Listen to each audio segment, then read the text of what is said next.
Right then, this is a quick walk around video for quite an extraordinary Honda actually. This is a 2-litre EX automatic Honda Accord. As you can clearly see, what makes this one special is a couple of things. It's covered just 39,000 miles from new, just the two owners, 9 recorded services, but almost more than that, it's just the condition of the car. It's just one of these cars where some people can keep cars better than I can. It's been cherished, absolutely cherished. There will be a mark somewhere on it. I can't actually see one, but there will be one. But around the car, as I always do, front end, lights and lenses, clear, no cracks, no condensation. Bonnet, extraordinarily clean. Can't see a stone chip of any great note on there at all. Coming down the near side, still a really handsome car this. Near side, can't see any indentations at all. Near side front alloy, the one that's closest to the curb, absolutely unmarked. And down. Incredible, really. Near side rear alloy, again, unblemished. Come around the back, really nice stance on the Accord. It's just got that kind of solid look. Bumper corners all really clean. Same with everything else back there. Offside, driver's side, beautifully smooth down the flanks, absolutely beautifully smooth.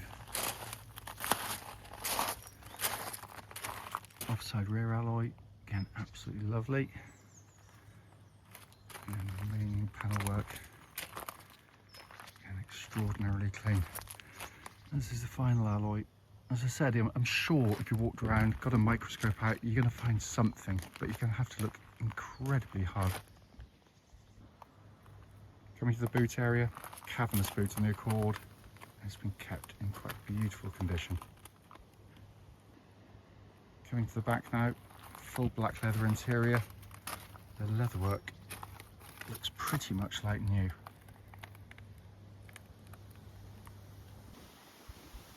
Coming to the passenger side on the front, full sets of original Honda mats.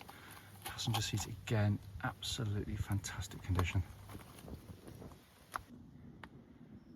Finally come to the driver's door card, again just stunningly clean. Same with the footwell areas there. Driver's seat for a car of its age, incredibly clean. Inside the car now, engine's running as is always the case, so the dash is illuminated. Again, just immaculately clean. Sat nav, as you can see, working exactly as it should. Pop the car into reverse, got that lovely clear parking camera, and that complements the front and rear parking sensors fitted to the car. But it has been kept simply beautifully, this thing. Come to the dash binnacle, 39,502 miles, engine's running, and there's no warning lights on the car at all. Finally, just to show you, owner's manual pack, lock and wheel nut key, all here and present with the car. Right then, this is a quick road test video. This is for a Honda Accord, registered PE12YXR. It's a 2-litre EX automatic, with 39,502 miles recorded. The reason we do all of our videos, and especially this bit, the road test section, is just to ensure that if anyone's online looking at any of the cars we're selling, they get to see that actual car in operation. Like lots of people, we've been to see cars which have looked, perfectly good in a photograph or a description, but unfortunately only to get there and find out actually it's got an obvious fault that shows up as soon as you drive the car, and that can be really frustrating if you've driven any kind of distance, of course.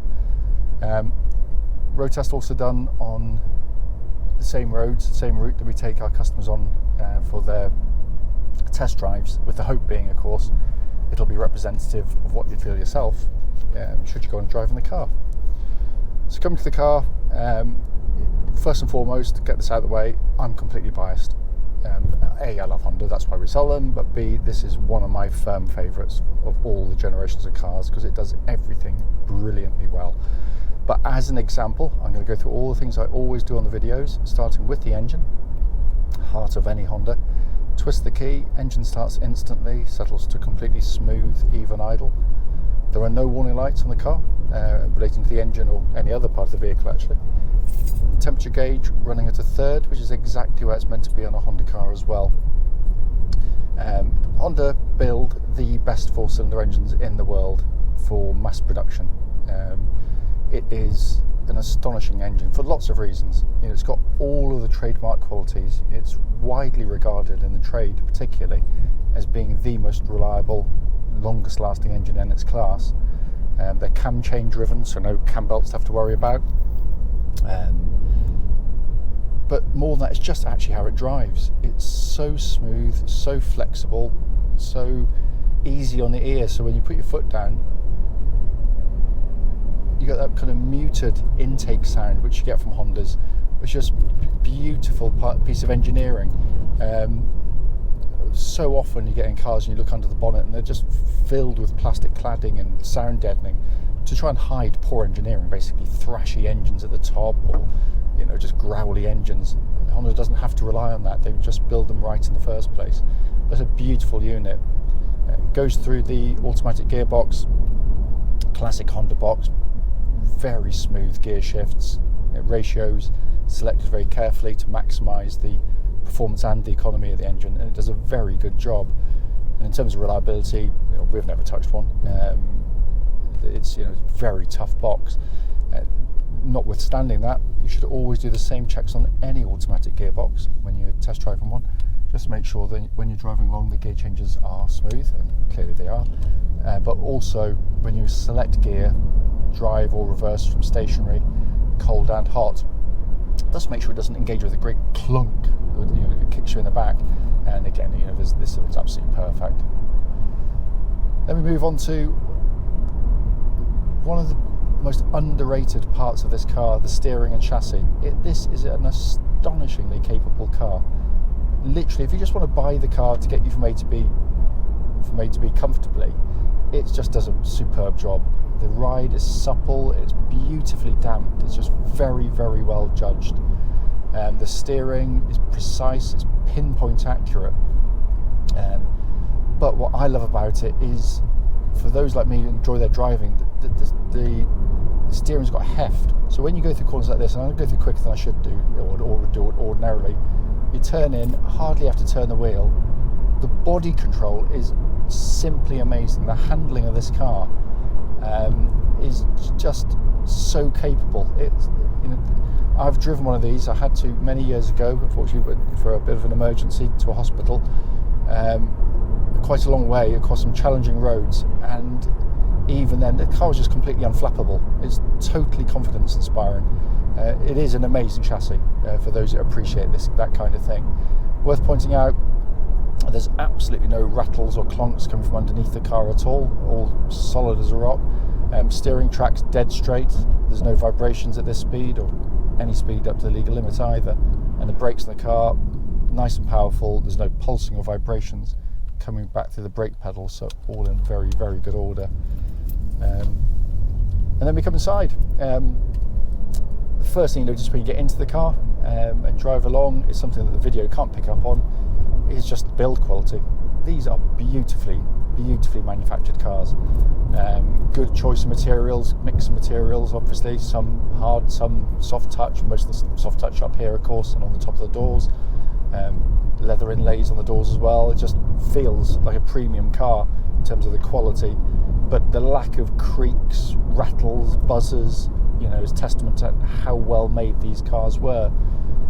And even though this car was actually launched in 2008 in the UK,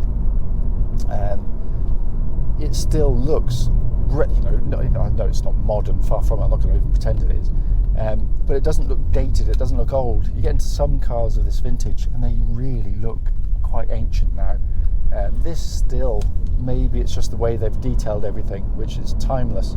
You've got a sat-nav recessed into the dash, so it minimises glare, unlike a lot of these horrible tablet screen things where you can't see anything if the sun's in the wrong direction. Then you've got this beautifully laid out centre stack. Again, it's the quality of the detailing. Everything you twist or touch has a lovely high quality feel to it. Air conditioning, which is dual zone by the way, it has different temperatures side to side, and that's pumping out absolutely ice cold air, so all working perfectly. Heated seats likewise. And then in front of me, joy of joys in a world of horribly overcomplicated, over fussy dash binnacles. You've got what Honda always did best at the time, these beautiful symmetrical dials. So just a huge rev counter and speedo flanked by temperature and fuel gauges, and that's it. I know you've got a little information pod in the middle of the speedo, but nothing detracts. So if the information you want to look at, you see as clear as day, so you can just concentrate on driving. As I mentioned, at the start of the video, I am biased. I know, perhaps a BMW in extremis will handle better. Perhaps I can't think of one. I don't know. Ford Mondeo might ride slightly more smoothly. Perhaps some cars might be better at tiny bits throughout the car, but nothing, gets 8, 9 out of 10 in every category all the way through, and is the best built, most reliable car in its class, which is why they're so sought after, and they're relatively expensive. But I guess there's a kind of reassurance in that. I can't fault this car in any way. It is a stunning car.